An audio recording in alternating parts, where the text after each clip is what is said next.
Guess who got left behind? And we open the sunroof of the car, I stick out the flower, and then with my cell phone, it has an LED sign, emergency. Pero And number one na hindi ko talaga pinagsisihan that I'm glad I pushed for was preparing the traffic survival kits. I'm gonna tear up saying that. No, it was really like the best dance of my life. Come take a seat. We've saved your place. So during our last episode, we talked about how to plan a wedding.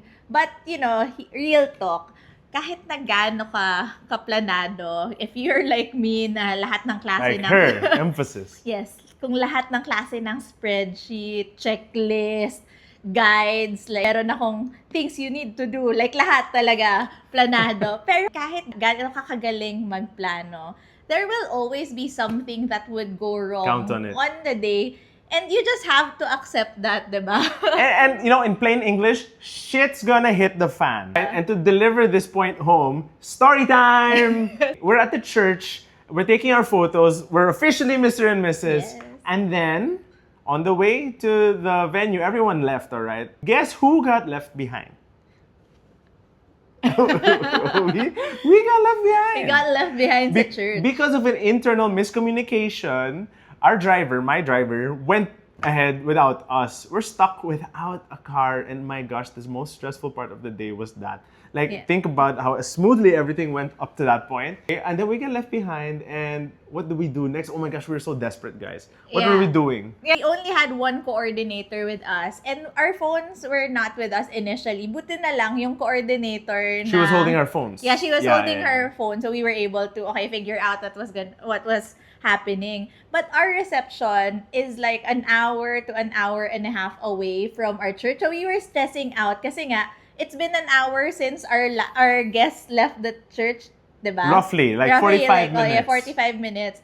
So we were super desperate kasi my gown was had a 10 feet train and a 14 feet veil. Sabi niya, like, should we just like cut your dress? I was ready to cut Nicole's dress para mag-angkas siya. Angkas, joyride, magmotor whatever. na lang. Magmotor ka na kasi walang tumatanggap Tas na may grab. sunog pa. May sunog pa that day. Oh like, my it was gosh, so it was traffic. crazy. So, parang we were desperate. Pero, like, long story short. Long story good thing, short. like, his brother, He was pinuntahan only ng cafe. nearby. Yeah, he just had a coffee and he left later than usual. So, nabalikan kami. He was our saving But grace. still, sabi namin, baka hindi tayo umabot ng reception.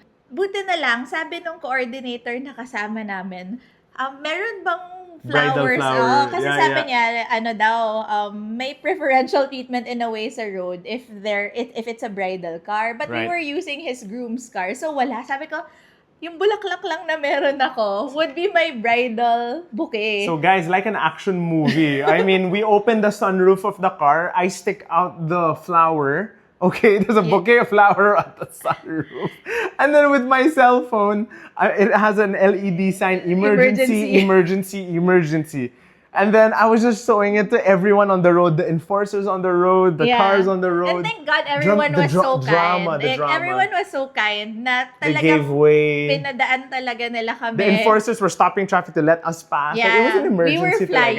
talaga. Tapos pagdating namin sa reception, okay, so, and I guess this will also bring us to our next point later. Kung ano yung mga hindi namin ni-regret that we did during our wedding. Wala kaming suot na watch pareho. No watches. Like, from the start of the day, like, preps pa lang, wala kaming phone, wala kaming watch na dahil. So, hindi namin alam, late na ba kami, gaano kami ka-late. Zero sense of time, okay? And that was by intention. Yes. Because me and Nicole wanted to be fully in the moment. No distractions. Like, no phones, no watches. Kasi ayaw rin namin na, pagkaalam namin na late na kami, masistress lang kami pareho. So, we were just really trusting our coordinators. So, nangyari na, like, nakarating kami at the same time as the other guests. Oo, kasi na-traffic din sila. Pero again, we were really flying. Yes, yun yung pinaka-big hiccup I still of remember our the wedding. kids saying, wow, this is so fun. I'm like, be quiet, kids. Yeah, we had like our niece and nephew with us. Pero it was so funny. Pero yun lang, parang alam mo, until now, most of our guests... Nobody knows that even happened on Until our now, wedding. until now. And this is probably the first time that they will know about yeah. it. So thank God for our coordinators. Thank God to my brother-in-law, Kian. Thank God for the contingency plans because we planned a 90-minute maximum tolerance for that, right? So we Yeah. ended up arriving just a little bit later than usual. So, we were able to make remedios with all the errors that happened. So Yeah. I'm happy that we had each other, Yes, of we were course. just holding hands the whole time. But I'm really happy that we allotted for plan A, B, and C, in case delays happen on the way. Ikaw, ano pa ba yung mga things that we did Ooh. during our wedding that you appreciated? That's a really good question. There's a bunch of it, but I'll start with this. Fitness. So in the 2 years leading up to the wedding, I was doing marathons, hitting the gym, playing basketball. I was on the tail end of jiu-jitsu at the time too. No, I was in pretty decent physical shape. And then I think that counts so much for the wedding day without anyone realizing, right? It is so physically demanding to go through your day. Because your day doesn't just start at the church. It starts with the preparation in your hotel Yeah. room. It starts the night before, and I was working till the night before. I'm sure you have something to say about Yeah. that. But for me, I'm very happy I was in good physical condition naman. Because I think a lesser man might have collapsed. At saka, It's tiring. It's a tiring Yeah, thing. kailangan you take care of your health because it's Yeah. going to be a stressful season. And ayaw mong magkakasakit ka on the day. Ako nga medyo may sipon-sipon pa ako. Yeah, and during that on the time, topic, eh. I'm happy we had like paracetamol, Oo. a first aid kit. Yeah, like we put ended up that using in, it. put that in your checklist Oh, to yeah. have first aid kit also. And when I'm saying be healthy, I'm talking about not just you're okay. I'm talking about like go exercise, go sleep, adequately, and go hydrate. I'm talking about that because you won't realize there's actually an endurance event during your wedding, guys. Masaya naman, but Yung be iba nga ready. nakakalimutan pa nila, 'di ba, kumain Yeah. during the wedding. Remember to day. eat and drink water. Ako nag-buffet pa ako. Sabi, Yun nga eh. nag-buffet ako, Binayad natin to. nung nag-prep, sabi nung coordinator namin, like, you're the only bride I know na kumakain ng buffet during the wedding. Sabi ko, but I know, like, it's gonna be a long day. Ako namang mahimatay ako just because hindi ako nakakain or I wasn't hydrated enough, diba? So, Yeah. so nakatulong yon for our wedding. How about you? What did you like during the wedding? There were a lot. Pero siguro, number one na hindi ko talaga pinagsisihan that I'm glad I pushed for Okay. was preparing the traffic survival kits. I was against it at first kasi akala ko dagdag gastos. No, pinush And kasi... happily, I ate my words because, go, tell them why. Yeah, so, okay, the traffic... What is a traffic survival kit? The traffic survival kit, because traffic in Manila could be unpredictable. Super. So, even if yung venue namin ng church and the reception, on a normal day, it will take you about 30 minutes lang. Pag na-traffic ka, it can take up to like 90 minutes. So, sabi ko, let's prepare these kits. So, the kit is simple. It had a water bottle. It had snacks. Like both chips, cupcakes, ganyan. And then candy. Tapos, created a playlist together. We just had a joint playlist and we added songs that we felt were like Yeah. our vibe. So that while you're going there, you're stuck in traffic. At least you're not bored. So, lahat ng guests namin, as well as suppliers, had an allocation for this traffic survival kit. And true enough, dahil nga It was may so sunog useful. nung day ng wedding namin and sobrang traffic, it was a really, a lifesaver. It was a godsend. Like, lahat ng guests namin until now, yun yung They're still talking sinasabi about nila na thank God na meron. Kasi sure, it was like extra gastos a little bit, pero it was well worth it. It went far for us. Yeah. I take it back. So, okay. Consideration yun for couples, especially nga if there is a long distance between your venues. For some naman, kung kunyari 10 minutes lang, maybe it's not something Yeah. that you need to do. But yun, But if for it's us, like 30 minutes away without traffic, 20 minutes away without traffic, okay, consider it. Yeah, ikaw, ano pa? So I love that we didn't have our watches Yeah. and our phones. Oh We my really gosh, got to enjoy the moment. that was beautiful. You know, nalaman lang namin that we were on time all throughout days after the wedding na. Yeah. Something then that we followed na advice ng mga tao sa amin was that like, don't let go of each other throughout the day. Kasi mabilis lang yung araw tatakbo. Super So fast. we made sure that we were really holding hands all throughout our wedding day. Na I appreciated it, really. Especially with that, me and Nicole are very independent thinking, and Yeah. we tend to socialize with our friends. It's a habit that we have to keep reminding ourselves na parang basta it's on that day. In our case, it's on December 12th. Oo. On 12/12, just hold your hands and just never let go.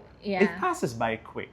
Very sentimental nga kaming mga tao. Yeah. And something that I really am grateful for, we're both close to our moms. See where you're going with this. Yeah, so we did a mother-son and a mother-daughter dance together. It was simple lang, as in, it was really just enjoying the moment with the women who contributed to who we are as a person. So, siguro, yun yung sentimental side. Pero, I guess yung overall advice doon is, I know that there is this, clamor, I guess, to do something very fun or engaging during your wedding, but you have to personalize it also kung ano yung nagmamatter sa inyo as a couple, not just again to impress other people. Na kahit yung mga games nyo, you have to think you have about to factor in what kind of personalities are in attendance and if they'll even like the kinds of games. Yeah, kasi yung iba Maybe sabihin they're nila not all corny. singers. Yeah, what if it's like a singing game and not much of your friends can sing? Oo, or, Think about it. or pilitin mo silang sumayaw. Yung entourage And no one can namin, dance. yun yung request nila, wag na kami No papasayo. dancing.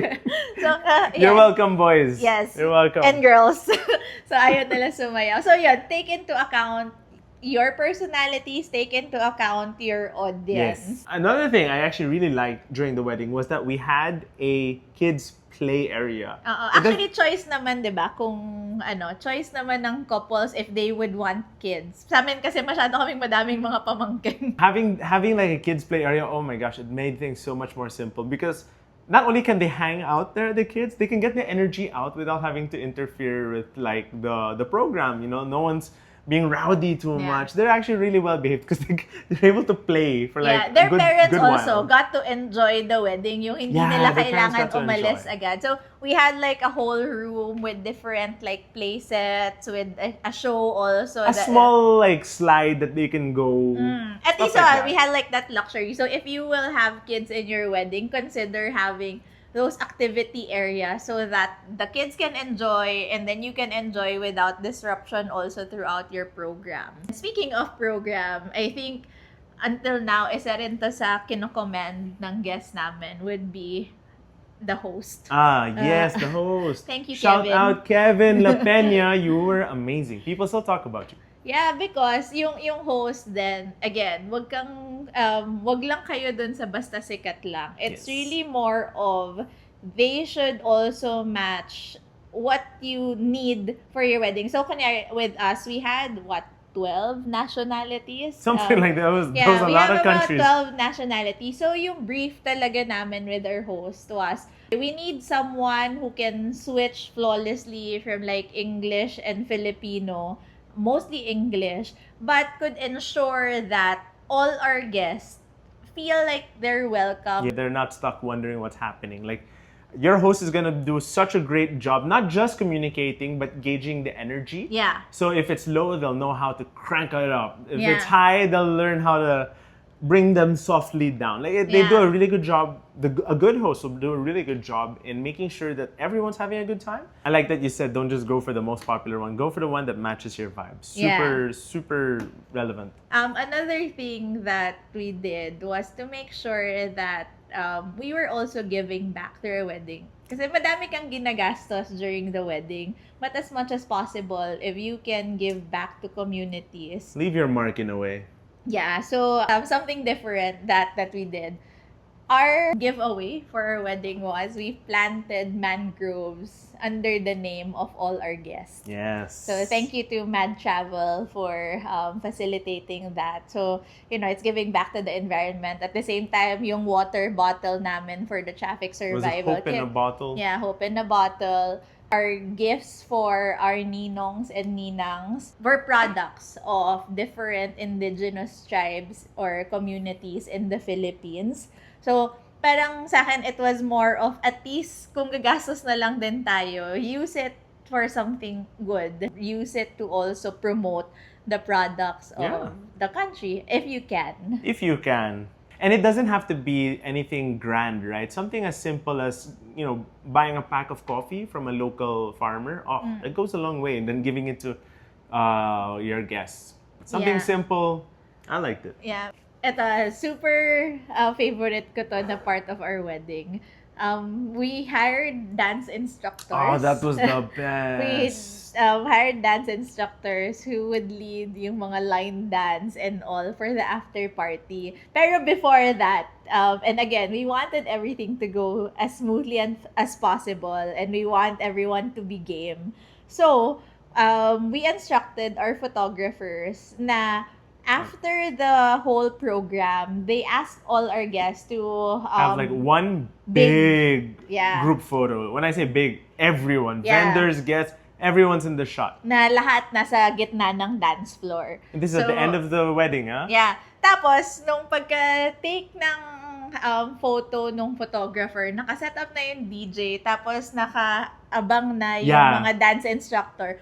So, pagka-take nung last shot, nag-start yung music, and then the dance instructors just started dance. So, yung mga tao, dahil nandun na rin sila. It was an energy of its own. And guys, I'm not a dancer. Nicole used to compete in dancing, but for me, it was so easy and so seamless. So basta nandyan na yung DJ during the photo, I mean. Yeah. Their station and his cue is when the host says, all right, guys, thank you, and that's a wrap. Good night, everybody. That's the cue of the DJ. The dance instructors Yeah. are there set up. And then things just happen. Don't worry about, do we need one or two people planted? No. Whatever. It's gonna just happen. It's Yeah. so Pero siguro cool. nag-matter din that we were very intentional din dun Yes. sa guests namin. So, our after party started at around 9 p.m. It ended at like 1 a.m. Ayaw pa nga umalis ng mga guests. Pero, as in, puno yung dance floor namin for like 4 hours, ha. Pero yun nga, because we were intentional with our guests, and this is another tip for you, choose people who would really Like care go about the extra you. mile. Like Kasi- you think that yeah. they'll go the extra mile. These Yeah. are the people. Kasi feeling ko, hindi lang sila nagstay dahil lang masaya lang. But because they wanted to really celebrate with you Yes. and your union. Still So, warms my heart thinking Yeah. about it. Like Nicole was like, "Hey, everyone's still dancing. Like, should we extend?" I'm like, I took one look at the dance floor. All the aunties, uncles, kids, everyone still Yeah. dancing. Yeah. And I'm like, babe, let's extend. that was Let's do so it. fun. Isa pa, so, talking about after party, and we got this also from our coordinator, and we saw it also sa ibang wedding ng friends namin. For the after party, instead of doing another catering, what we did was Yeah. we bought mga Cup cup noodles. noodles, Pocari. Just pika-pika stuff, guys. Oo, like, and yung stuff ano, you see in the convenience store. Pang, Ganun kalala. parang pangpatanggal amats. Yeah, just so you don't get drunk. Or if you're getting there, you eat this. It's good. At saka pag hindi kasi siya naubos, at least walang sayang na food. Yeah, you can always So, take it home. Sobrang tuwang-tuwa din kami doon. Kasi wala, pagkalabas, dahil nga after nilang sumasayaw, Yung pagod na. Pocari. They're tired. They're looking for Gatorade, water, Pocari. It was awesome. Yeah, it was amazing. I love that one where Yeah. everyone was dancing. I had such an energy. Thinking about it still gives me good vibes. The last thing Sige, I go. really enjoyed from our wedding. I like that me and Nicole checked into a hotel that we wanted to stay in. It was Kung the saan same. siya nag-propose. It was the same hotel that I proposed in, and then it just felt so right to go full circle and then go back to this hotel and stay in it. You know, you wake up to a hotel breakfast, you wake up nice, like you just feel like a king and queen. It was a good start to a new chapter. Yes. Kasi yung hindi kami umuwi like sa house ng parents namin or anything, but just being there together and waking up next to each other. That in that way was awesome. That was like, and it was like our time to reminisce. Okay, how did last night or yesterday go? Yeah, it already felt like it was a long time ago. Hindi The ko next alam, day, ang right? ginawa ata natin the whole morning, inulit-ulit namin yung dance video na. Yeah, that was cool.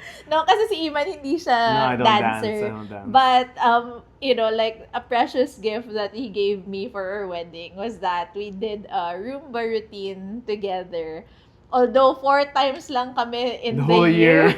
na nag-practice. Hey, but we still got it. We Yeah, still and I got it. told him, I've danced in so many competitions and performances my whole life, but dancing with him On talaga that was day, it really, was special. I'm gonna tear up saying that. No, it was really like the best dance of my life.